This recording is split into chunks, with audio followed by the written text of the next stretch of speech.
વાવાઝોડાની અસર આણંદ જિલ્લામાં પણ દેખાઈ રહી છે। ખંભાતના દરિયા કિનારાના ગામોમાં ભારે પવન ફૂંકાઈ રહ્યો છે।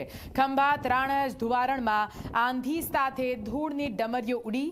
દરિયા કિનારે લોકોની અવરજવર પર પ્રતિબંધ લગાવવામાં આવ્યો છે।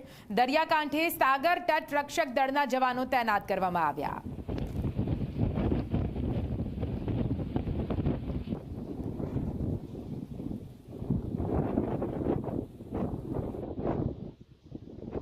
આજે બેફાવર વાવાઝોડું છે, એના લીધે કડક બંદોબસ્ત ગોઠવાઈ ગયો છે। અહીંયા અંદર કોઈને એલાઉડ નથી કરવાના, માછીમારું કોઈ એલાઉડ નથી, કોઈ પબ્લિકને કંઈ જાનહાનિ થાય નહીં એના માટે અમારો કડક બંદોબસ્ત અહીંયા ગોઠવાઈ ગયેલો છે।